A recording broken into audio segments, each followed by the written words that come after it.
The Trinamool Congress unit in Nongstoin, led by its president Macmillan Kharbani, has been dissolved after members joined the National People's Party today. A formal program was held at the residence of former MLA of Nongstoin and NPP West Khasi Hills president Macmillan Bersat.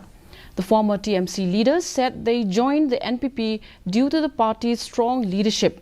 Welcoming the former TMC members into the party's fold, the ex-MLA and NPP leader Macmillan Bersat urged party members to move forward together, leaving the past behind.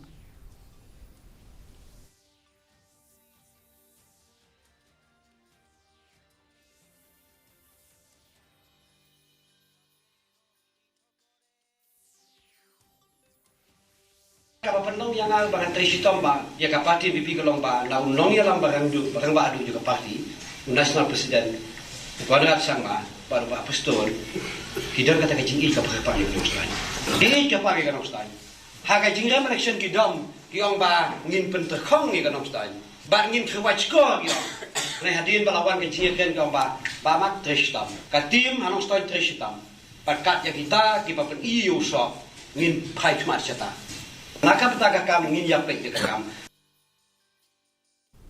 observance of world's No to